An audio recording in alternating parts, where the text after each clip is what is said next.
Ele já está de volta aqui. Eu vou passar para a segunda pergunta do Hugo, depois eu quero ver se eu faço uma pergunta. Ok, gente, a minha internet dá problema, tem que sair e voltar toda hora, desculpa, tá? Queria perguntar o seguinte, ministro, para você, dentro do campo da educação também, a gente sabe que a mídia educa as pessoas, né? Mais do que a escola, né? Os estudiosos da comunicação falam isso há muito tempo. Uma pesquisa feita com os europeus logo depois da Segunda Guerra, perguntaram a eles quem ganhou a guerra, e eles responderam, os soviéticos. Uma pesquisa mais recente feita com os europeus, perguntando a ele quem ganhou a guerra, os europeus respondem, os americanos. O que fez a diferença? Os filmes americanos, né? Claro. A mídia é um troço poderosíssimo, né? Imagina se tivesse uma TV Brasil poderosa, capaz de discutir, de disputar com a Globo, com a SBT, com a Record, enfim, como tem na Inglaterra, como tem na Alemanha.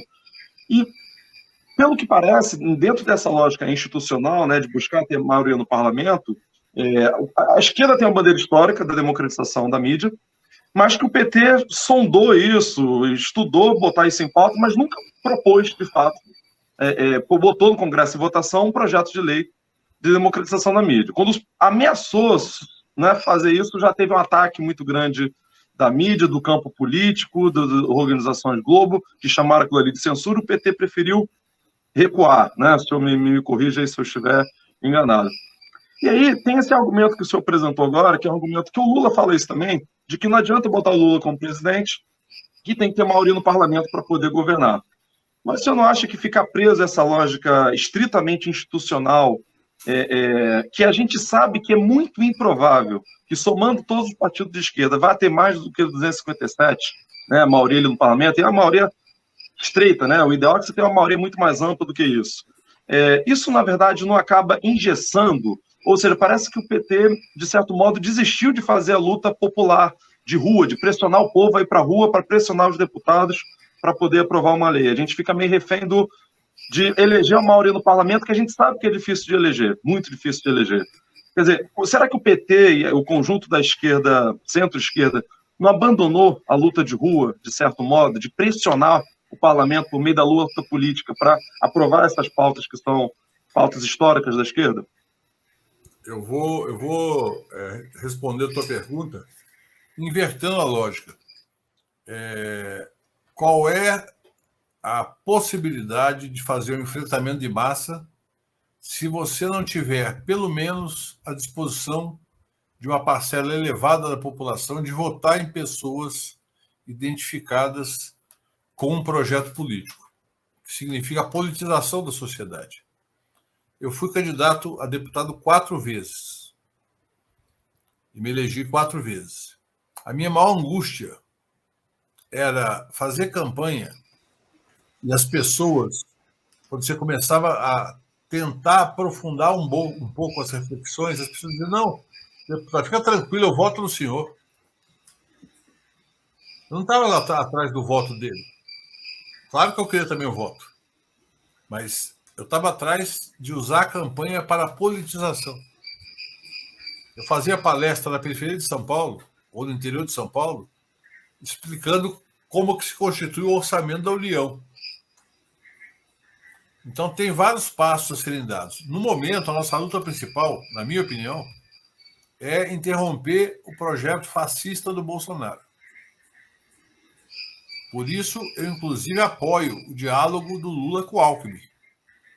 E olha que eu fui oposição ao Alckmin toda a minha vida. Mas eu apoio. Por quê? Eu acho que existe uma possibilidade de termos um bloco político que, muito além do programa da esquerda, ele vai fazer o enfrentamento à direita. Nesse momento. Derrotar o Bolsonaro significa, derrotar por uma margem boa, significa alijar esse pessoal da máquina federal, que eles tomaram conta e usam como se fosse propriedade privada. E significa ter o tempo para fazer a preparação de uma organização de base que não existe hoje. Aí eu concordo com você.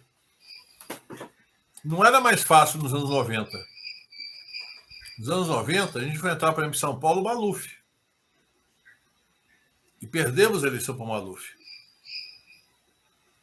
Enfrentamos eleições dificílimas. E nós conseguimos ter vitórias e derrotas, mas com nível baixo de politização. Muitas vezes a pessoa que vota no Lula vota no Dom Sebastião de Portugal, que vai voltar do norte da África para redimir o povo português. Ou vota no Getúlio Vargas, o pai dos pobres, que é o cara que vai criar a CLT, vai dar o voto da mulher, vai fazer isso, aquilo, mas não quer luta social. Reprime, como o Getúlio reprimia as lutas sociais, mas tinha uma agenda social dele. E com isso ele se legitimava perante a população.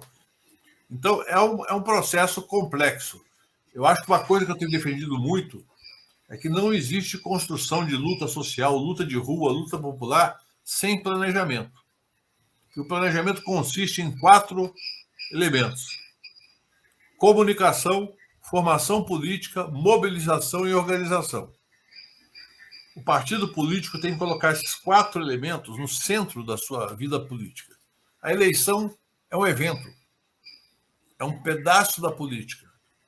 A eleição é muito importante, mas não é o mais importante. O mais importante é você organizar o povo. Lembrando, o Brasil não é um país qualquer. É um país que teve escravidão até 1888 formalmente e na prática até hoje. O Brasil é um país do latifúndio, onde se defende a propriedade na bala, não na justiça, não. O Brasil é um país que sempre teve uma relação de colônia, ou com a Inglaterra, ou com Portugal, ou com os Estados Unidos. Então, romper com tudo isso é uma luta política longa, prolongada. Na minha opinião, a eleição de 2022, o tema da eleição é derrotar Bolsonaro. E nós vamos construir a agenda mais à esquerda possível, dependendo da composição do Congresso. Eu não vou vender ilusão para eleitor nenhum. Eu vou abrir o jogo. Vou dizer, olha, nós estamos enfrentando para derrotar a direita. Muita coisa que a gente gostaria de fazer talvez não tenha condição de ser feita.